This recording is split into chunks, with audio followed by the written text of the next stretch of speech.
विशेष कार्यक्रम कर रहे हैं। समाजवादी आंदोलन के 90 वर्ष को लेकर के हमने लगातार कार्यक्रम किए। 17 तारीख को 6 घंटे लगातार विभिन्न विषयों पे बातचीत की। हम लोगों ने 18 मई को भी बातचीत की और आज भी हम जो बातचीत कर रहे हैं वो नेपाल के लोकतंत्र बहाली में समाजवादियों की भूमिका, ये हमारा विषय है। और ये विषय बहुत महत्वपूर्ण इसलिए है, नंबर एक तो ये कि हम लोगों ने जब पुणे का कॉन्फ्रेंस का कार्यक्रम बनाया था तो उसके अंदर अंतर्राष्ट्रीय शांति और न्याय का जो विषय था उसके अंदर हमारे नेपाल के साथी आने वाले थे। अर्जुन थापा जी एक डेलीगेशन के साथ में वहां पर आने वाले थे। समाजवादी हैं, वो पुराने सब लोगों को जानते हैं, वो त्रिमूर्ति को जानते हैं इस देश के अंदर जिन्होंने की नेपाली कांग्रेस का नेतृत्व करने का काम किया था। के अंदर राणाशाही थी, राजशाही थी। किस तरीके से भारत के समाजवादियों ने जब 1945 के अंदर जब वहां पर नेपाली कांग्रेस का गठन हुआ, उसके पहले कांग्रेस सोशलिस्ट पार्टी भारत में 1934 से सक्रिय हो चुकी थी और उसके अंदर कोइराला जी जो है, बीपी कोइराला जी एक महत्वपूर्ण नाम है। बिहार के सोशलिस्ट पार्टी के वो लीडर के तौर पर भी उनको जाना जाता है।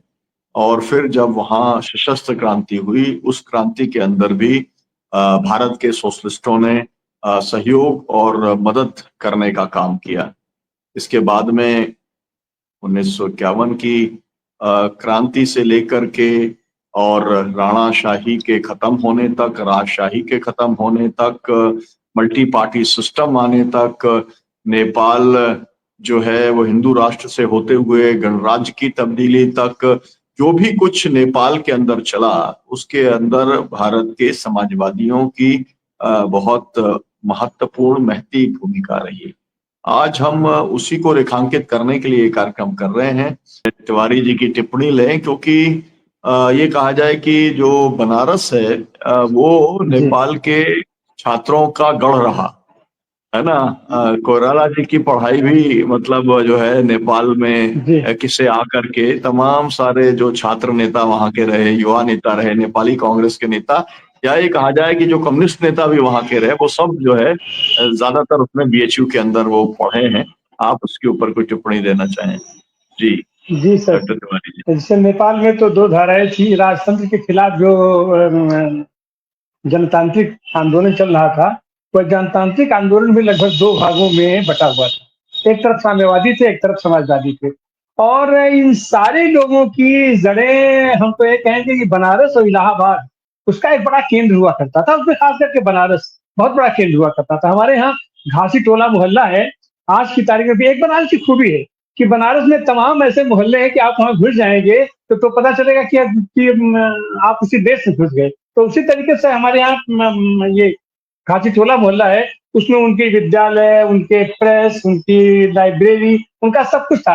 तो बनारस से तो इन लोगों का पूरा साहित्य यहाँ से सप्लाई होता था और यहाँ से पूरे नेतृत्व की ट्रेनिंग हुआ करती थी। हमको याद है हमारे यहाँ रुस्तम सैकिंग जी के जो शिष्य हुआ करते थे, मदन मोहन भंडारी, मनमोहन अधिकारी और ऐसे सारे लोग। तो लेफ्ट के भी और समाजवादियों में तो बीपी कोइराला का तो पूरा परिवार हमारे ये बगल में रहता था। तो और इतना ही नहीं, साहित्यकारों की भी एक महती भूमिका रही है। आपको याद होगा फणीश्वरनाथ रेणु का अधिकांश समय नेपाल में ही बीतता था और वहीं उनकी गिरफ्तारी होती थी और वहीं से उनके साहित्य का सृजन भी होता था। तो ऐसी हालत में उस समय भी और आज की तारीख में भी इतना ही नहीं, हिंदुस्तान में भी, भारत में भी जब समाजवादियों पर संकट आता था, इनकी गिरफ्तारी की स्थिति बनती थी तो ये लोग भाग करके नेपाल चले जाया करते थे। लेकिन नेपाल के जनतांत्रिक आंदोलन में भारत के समाजवादियों का केवल वहां के सैद्धांतिक विकास में ही नहीं, सांगठनिक निर्माण में, ये साहित्य उनको भेजने में और उनके सारे पर्चे, सारे पैम्फलेट हमारे सामने ये छपा करते थे घाटी टोला से, पूरा उनका प्रेस हुआ करता था, क्योंकि सबसे सुरक्षित माहौल था और यहाँ बिल्कुल घर जैसा माहौल था। हम लोग अंतर ही नहीं कर पाते थे कि ये लोग नेपाल के हैं,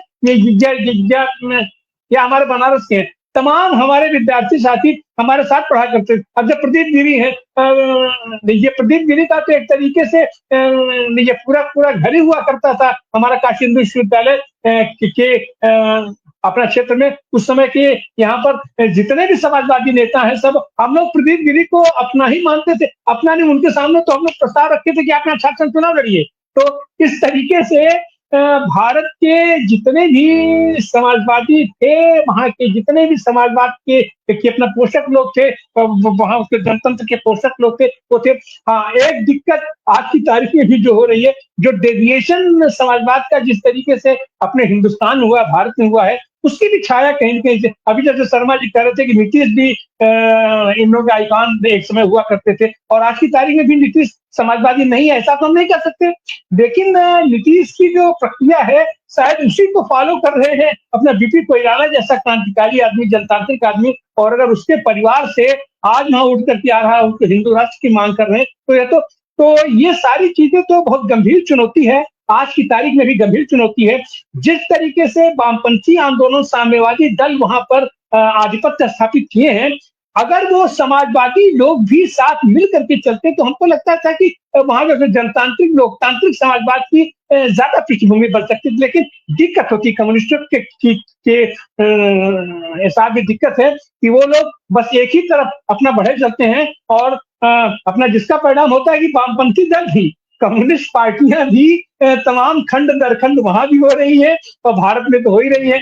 तो लेकिन इनके ऊपर जिस तरीके से हमले होते हैं, ये राजतंत्र के हमले हैं और खास करके कारपोरेट के हमले हैं, और शायद वहां का यह जो विखंडन है, जो बिखराव है, वही कारण है कि भारत में भी जो स्थितियां परिस्थितियां बनी है, वहां की स्थितियां परिस्थितियां बनी है। तो भारत नेपाल के संबंधों में भी यह जो इस बीच एक तनाव की स्थिति आई है, तो उसके पीछे हमको लगता है यही कारण है कि वहां पर भी समाजवादी आंदोलन थोड़ा डेविएट हुआ है, और यहाँ पर भी जो ये समाजवादी विरोधी लोग हैं, उनकी गतिविधियां बढ़ी हैं। तो आने वाले दिनों में निश्चित रूप से वहां पर भी और यहाँ पर भी दोनों जगह के समाजवादियों को सोचना पड़ेगा कि हम कैसे जनतांत्रिक मूल्यों की रक्षा कर सकते हैं, हम कैसे अपने संविधान की रक्षा कर सकते हैं, हम कैसे धर्मनिरपेक्षता की रक्षा कर सकते हैं, और क्षणिक भावनाओं में बह करके और ऐसे किसी प्रक्रिया को हम वो प्रश्न न दे तो बेहतर होगा। जी सर। अभी डॉक्टर आनंद प्रकाश जी का मैंने सुना कि एक बड़ी चैलेंज क्या है, आइडियोलॉजिकल चैलेंज समाजवादियों का क्या है, अगर हिंदुस्तान में देखा जाए, नेपाल में देखा जाए, कि डेमोक्रेटिक सोशलिस्ट लोगों का प्रॉब्लम क्या है कि हम हार्डलाइनर कम्युनिस्ट के साथ समाजवादी कितना नहीं बन सकती है, कि उनकी दिमाग में डेमोक्रेटिक सोशलिज्म नहीं है, उनके दिमाग में प्रोलेटेरिएट सिस्टम है। इसलिए थोड़ा सा कंफ्यूजन क्या है कि नेपाल के संदर्भ में आप देखा जाए तो नेपाली कांग्रेस को सेंटर टू लेफ्ट के लीडर नेपाली कांग्रेस होना चाहिए था, लेकिन यहां पर क्या हुआ कि Nepali Congress centre to left में कम्युनिस्टों के पीछे चल रहा है। इसका फायदा सेंटर टू राइट में जो है ना, हिंदू राज्य की मांग करने वाले, राजा को वापस करने वाले लोगों के बीच में पोलराइजेशन हो रहा है। जैसा कि हिंदुस्तान में भी कम्युनिस्टों ने, जैसा कि एक मनमोहन सिंह की सरकार को कम्युनिस्टों ने गिरा दिया, उसके बाद एक तरह से समाजवादियों का एक पोलराइजेशन बिगड़ गया। अगर नहीं तो ऐसा था कि समाजवादियों का एक तरह का धार बन रहा था, वहां पर भी ये समाजवादियों का एक तरह से आइडियोलॉजिकल क्रैश हो रहा है, यहाँ पर भी वही हालत है। इसीलिए समाजवादियों को ध्यान देना चाहिए। लेकिन मैं एक बात आपसे कहूंगा कि नेपाल में हमने 2063 के जन आंदोलन के बाद हमारे जो सुधार है समाज में, जैसा कि महिलाओं को अधिकार देना, इथनिक्स लोगों को अधिकार देना और सभी वर्गों को रिप्रेजेंट करना, ये कंपैरेटिवली आप हिंदुस्तान की तुलना में कुछ काम हम अच्छे कर रहे हैं, फिर भी ये कंप्लीट नहीं है, जैसा कि राजनीतिक अधिकारों के बारे में। लेकिन अभी भी ये बहस चल रहा है लोकतंत्र के बारे में। लोग कहते हैं कि लोकतंत्र, अभी भी कहते हैं सब लोग कि लोकतंत्र खतरे में है। मुझे अभी वैसा तो नहीं लगता कि लोकतंत्र खतरे में है, लेकिन अगर ये तरह जबकि ये जो करप्शन है ना, अगर रूल करने वाले लोग भ्रष्टाचार बढ़ाएंगे तो लोकतंत्र खतरे में हो जाएगा। क्योंकि अभी नेपाल में पहले कंट्रोल करना है, क्योंकि राजा को इसलिए हटा गया कि उसने परिवारवाद ला दिया, उसका जो डायनेस्टी रूल चला। लेकिन अभी भी जो समाजवादी है लोग, समाजवादियों का भी वही हालत चल रहा है कि अपने बेटे को राज कराओ, उसके बाद अपने बहू को राज कराओ। इस तरह का जो सेंटिमेंट जो पब्लिक है ना, उसके खिलाफ है। पब्लिक नहीं चाहते हैं कि एक राजा हटाओ दूसरे राजा लाओ। इसलिए समाजवादियों का भी थोड़ा सा आइडियोलॉजिकल स्टैंड है ना, इसमें थोड़ा सा खरे उतरना चाहिए। अब आज हम प्रदीप गिरी को समझ रहे हैं, उन्होंने एक इतना लाइट का काम किया था कि उन्होंने कभी भी अपने एक रेल मतलब एक लाइन से उन्होंने समाजवादियों को प्रशिक्षित किया। इतने तक कि उन्होंने एक समाजवादी नेपाली कांग्रेस के होते हुए भी उन्होंने कम्युनिस्टों को भी प्रशिक्षित किया। देखो भाई, समाजवादी लाइन ये है। कम्युनिस्ट भी उनसे प्रशिक्षण लेते थे। और इस तरह के एक जो हमारे प्रदीप दादा है वो अभी नहीं रहे। हमारे लिए बहुत बहुत बड़ी क्षति है कि हमारे यहाँ के थोड़े बड़े संपादक लोग हैं, हम पार्लियामेंट में भाषण सुनने नहीं जाते थे, लेकिन हम अगर प्रदीप गिरी जी संसद में बोल रहे हैं तो हम सारे काम छोड़कर पार्लियामेंट के उनके भाषण सुनने के लिए जाते थे। ऐसे थे वो, समाजवादी नेता थे नेपाल के, बीपी कोइराला से लेकर प्रदीप गिरी तक की जो इमेज नेपाल में समाजवादियों का है, इसमें हमारे लिए क्या कि ये गौरव की बात है। और रही बात क्या है कि भारत और नेपाल में समाजवादियों को, ये तो दूसरी बात है कि जो कैपिटलिज्म का जो प्रभाव है, संसार में जो पूंजीवाद का प्रभाव है, इसने समाजवादियों को कमजोर किया है। अब ये इसमें कोई नेपाल भारत नहीं है, सारा संसार में ही ऐसा चल रहा है। क्योंकि अब का जो मार्केट इकोनॉमी है, जैसा कि लोहिया जी ने कहा है कि वो विश्व सरकार के पक्ष में थे। सुनिए, अगर कोई लोग समझे तो लोहिया जी का जो विश्व सरकार वाला है, विश्व सरकार वाला जो लाइन था, एक्चुअली वही समाजवाद आने वाले दिन में बनेगा। क्योंकि ये कोई देश, कोई इसके एरिया में ये नहीं रहेगा। जी, आपने एकदम ठीक कहा। तो मैं इसे कंक्लूड करना चाहूंगा। मैं कर्पूरी ठाकुर जी को याद करना चाहूंगा, क्योंकि कर्पूरी ठाकुर जी इमरजेंसी के दिनों के अंदर काठमांडू में रहे और काफी लंबा समय उनका वहां पर बीता था। तो इसके बहुत सारे कहानी किस्से हैं भारत के समाजवादियों के नेपाल में और नेपाल के समाजवादियों के भारत में।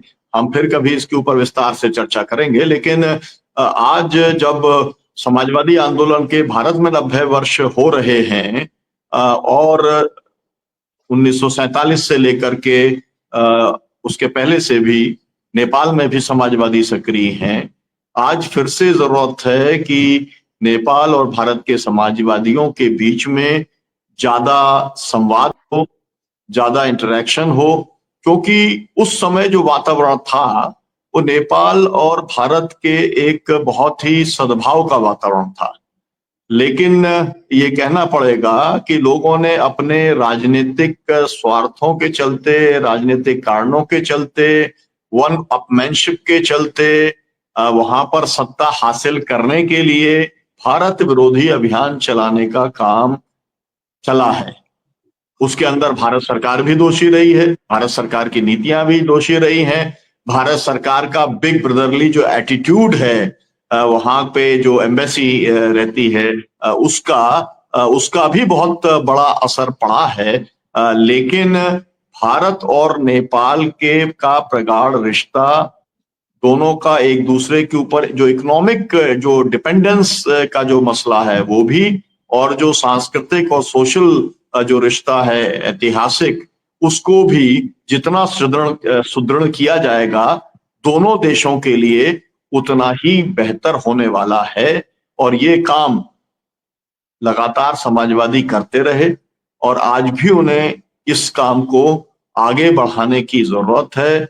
मुझे ऐसा लगता है जिस तरीके से ये हिंदू राष्ट्र की बात फिर से नेपाल में चल रही है, जिस तरीके से राजा को लाने की बात फिर से नेपाल में चल रही है, जिस तरीके से भारत के अंदर एक डेमोक्रेटिक जो पूरे राइट्स हैं लोगों के, उनको कर्टेल करने का काम किया जा रहा है, उसके अंदर लोकतंत्र की बहाली, लोकतंत्र को सुदृढ़ करना, लोकतंत्र को परिपक्व करना दोनों देशों के समाजवादियों का एक कॉमन एजेंडा होना चाहिए। मैं कोशिश करूंगा कि अगर युगनाथ जी भी सहयोग करें, अर्जुन थापा जी और भी सभी लोगों से जिनसे हमारा संपर्क और संबंध है, हम सब लोग मिल करके इस 90वें साल के अंदर कोई ना कोई एक किस्म का कॉन्फ्रेंस, एक ज्वाइंट कॉन्फ्रेंस जिसे कि दोनों जगहों के समाजवादी मिलकर के आयोजित करने का काम करें, हम उस दिशा में बढ़ते हैं। बीच में कुछ लिटरेचर पब्लिश करने की बात चली थी, कुछ लिटरेचर तैयार भी हुआ। दोनों देशों के रिश्तों के ऊपर कुछ जरूरी है कि कुछ किताबें आए, कुछ इसके ऊपर लिखा जाए, ताकि आने वाली जो पीढ़ी है उसके सामने जो भी एक प्रगाढ़ता रही भारत और नेपाल के समाजवादियों की, उसका एक विस्तृत चित्र, ठोस चित्र भी रहना चाहिए। और मैं ये अभी समय नहीं है हमारे पास में, लेकिन कभी हम ये बात भी करेंगे कि भारत के समाजवादियों को जब राज्यों के अंदर या केंद्र के अंदर जब भी मौका मिला तो उन्होंने किस तरीके से समाजवादी कार्यक्रमों को आगे बढ़ाया, और नेपाली कांग्रेस को या वहां के अन्य समाजवादियों को, जैसा कि अर्जुन थापा कह रहे थे कि और भी वहां पे स्प्लिंटर ग्रुप्स बने हैं, उनको जब मौका मिलता है तो उन्होंने क्या काम किया। मुझे लगता है कि सोशल जस्टिस के अंदर भी, जैसे अभी जनता समाजवादी पार्टी ने एक बड़ी भूमिका निभाने का काम किया है, डिफरेंट जो रीजनल फोर्सेस हैं, डिफरेंट जो सोशल ग्रुप्स हैं, उनको एक सम्मान पूर्वक भागीदारी मिलनी चाहिए। ये जो एक सवाल है जो कि सोशलिस्टों का बहुत दिल के नजदीक ये सवाल रहा सोशल जस्टिस का, उसको आगे बढ़ाने के अंदर दोनों जगह के समाजवादियों ने साथ मिलके काम किया है। ह्यूमन राइट्स को लेकर के दोनों जो है देशों के समाजवादियों ने मिलके काम किया है। और मैं ये भी कहना चाहूंगा कि भारत के समाजवादियों ने नेपाल के समाजवादियों को इंटरनेशनल सोशलिस्ट मूवमेंट से जोड़ने का काम किया, और मैं उसका साक्षात जो है गवाह हूं कि लगातार सोशलिस्ट इंटरनेशनल की मीटिंग्स में और अब जो प्रोग्रेसिव अलायंस की मीटिंग्स होती हैं उसके अंदर भारत के समाजवादी और नेपाल के समाजवादी मिल करके इंटरनेशनल सोशलिस्ट एजेंडा को आगे बढ़ाने का प्रयास उनके द्वारा किया जाता है। आज नेट ठीक काम नहीं कर रहा है, फिर हम कभी मुलाकात करेंगे, बात करेंगे। युगनाथ शर्मा जी, पौडियाल साहब, जुड़ने के लिए, समय देने के लिए आपका बहुत बहुत दिल से शुक्रिया, आभार।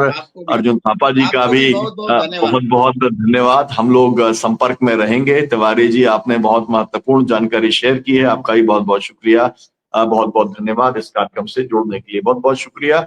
बहुजन संवाद के दर्शकों से अपील की वे इसे साझा करें।